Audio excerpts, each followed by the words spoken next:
చాలామంది బూతు అనగానే ఈజీ అనుకుంటారు. ఆ! ఈజీగా వ్యూస్ వస్తాయి. లక్షల్లో మాకు వ్యూస్ వస్తాయి అనే భ్రమలో చాలామంది బతుకుతారు. అలాగే అసలు కారణం ఏందంటే ఈజీ అనమాట. అది చెప్పడం ఈజీ అనుకుంటారు. ఈజీగా చెప్తారు. వ్యూస్ కూడా ఈజీగా వస్తాయి అనుకుంటారు. కానీ ఇది తప్పు. శుద్ధ తప్పు. ఎందుకంటే బూతు, అశ్లీలం పెట్టగానే వ్యూస్ వస్తాయి అనుకోవడం తప్పు. అందులో కంటెంట్ లేకపోతే బూతు, అశ్లీలం కూడా చూడరనమాట.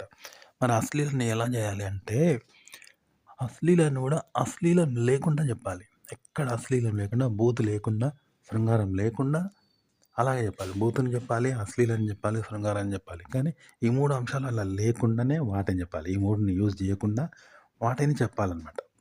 అట్లా అనమాట. ఇప్పుడు ఒక ట్రెడిషనల్ ఉన్నది. ఒక ట్రెడిషనల్ అంటే కుటుంబ పరంగా చూసే వీడియోలు ఉంటాయి కదా! విషయాలు ఉంటాయి కదా! ఫ్యామిలీ కుటుంబ పరంగా చూస్తారు. అలాంటిది ఎలా చెప్తావో అలా చెప్పాలి.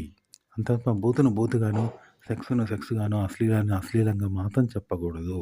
ఓకే. అది లేకుండా దాన్ని చెప్పాలన్నమాట. అప్పుడు ట్రెడిషనల్ ఎట్లుంటదో అంత వర్క్ ఉంటదనమాట. అలా చెప్తేనే మీ కంటెంట్ చూస్తారు. గుర్తుపెట్టుకోండి. అది బూత్ అయినా చూస్తారు. అప్పుడు బూత్ కాదది. ఇప్పుడు టీవీలో కూడా ఆడోళ్ళు కూడా కొన్ని అబ్బాయిల విషయాలు మాట్లాడుకుంటారు కదా! మగవాళ్ళయి కొన్ని మాస్టర్బేషన్ గురించి ఒక అమ్మాయి లేడీ యాంకర్, ఒక లేడీ మహిళ ఉండి మాట్లాడుతుంటారు కదా! అందులో బూత్ ఎక్కడుంటది? అసభ్యం ఎక్కడుంటది? అశ్లీలత ఎక్కడుంటది? ఉండదు. సెక్స్ ఉండదు అందులో. ఏముంటుంది? జస్ట్ ఎడ్యుకేషన్ ఉంటదంతే. ఓన్లీ ఎడ్యుకేషన్‌గా మాత్రమే ఉంటది కదా! ఇట్లా అన్నట్టు. మీరు ట్రెడిషనల్‌గా చెప్పండి. అంతేగాని బూతును బూతుగానో, సెక్స్‌ను సెక్స్‌గానో, అశ్లీలాన్ని అశ్లీలంగా మాత్రం చెప్పకుండా చెప్పండి. అప్పుడు చూస్తారు. ఉదాహరణకి ఓ ట్రెడిషనల్ వీడియో ఉంది. సాంప్రదాయమైన కుటుంబ సమేతంగా చూసే వీడియో ఉంది. దాన్ని ఎలా చేస్తావు నువ్వు? ఎక్కడ బూతు లేకుండా చేస్తావు. శృంగారము, సెక్సు, అశ్లీలము లేకుండా మనం ట్రెడిషనల్‌గా చేస్తాము. అది ట్రెడిషనల్‌గా ఉంటది. అగో అలా దాన్ని ఇప్పుడు ఈ ట్రెడిషనల్‌ని బూతుగా చేయగలవా? బూతుగా ఎక్కడ చేయలేవు. అశ్లీలము, శృంగారము, సెక్స్ పరంగా లే చేయగలవా? మార్చగలవా? అయితే మార్చాలి. కానీ ఎక్కడ కూడా ట్రెడిషనల్ కోల్పోవద్దు. 100% ట్రెడిషనల్‌గా ఉండాలి. సాంప్రదాయంగా కుటుంబ పారవత్తంగా చూడగలిగేలా ఉండాలి. కానీ దాన్ని శృంగారంగా చేయాలి. బూతు చేయాలి, అశ్లీలం చేయాలి. అప్పుడు ఎట్లా చేస్తావు?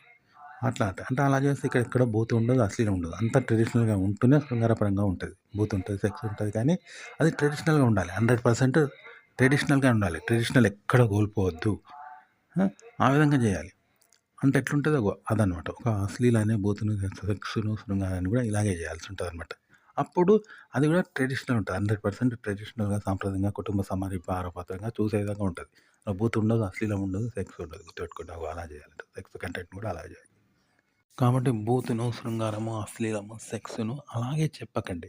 ఒక సాంప్రదాయమైన 100% సాంప్రదాయమైన సినిమాలుంటాయి గదా! కుటుంబ పత్రంగా చూసే సినిమాలుంటాయి గదా! అంతెందుకు దూరదర్శన్‌లో చూసేంత విధంగా ఉంటాయి గదా! ఎలా ఉంటాయో అలా చెప్పండనమాట. ఇలా అప్పుడు అమూల్య రెడ్డి అని ఉన్నది చూసినావా? తను ఇలాగే చెప్తుంది. ఇలా చెప్పడం వల్ల యూట్యూబ్ గూడా మీకు కాపీరైట్ ఇయ్యదు. మీ ఛానల్ డిలీట్ కాదు. మీకు కాపీరైట్ గూడా వెయ్యదు. గుర్తుపెట్టుకోండి. అలాగే మీరొక ట్రెడిషనల్ వీడియో చేద్దాం అనుకుంటున్నారు. అంటే సాంప్రదాయంగా కుటుంబ పత్రంగా మీరు ఉండే వీడియో చేస్తున్నారు. ఫ్యామిలీ సబ్జెక్ట్ చేస్తున్నారు. అది ఎలా చేయాలంటే అది మళ్ళీ ఇదే వస్తుంది. ఎక్కడ బూతు, అశ్లీలము, శృంగారం లేకుండా మీరు శృంగారాన్ని చేస్తే అది బూతు కాదు చూసినావా? ట్రెడిషనల్ అయితే చూసినావా? అట్లనే ట్రెడిషనల్ కూడా మళ్ళీ ట్రెడిషనల్‌గా ఇలాగే చేయాలి. ఇగో ఇలా ట్రిక్ గుర్తుపెట్టుకోండి.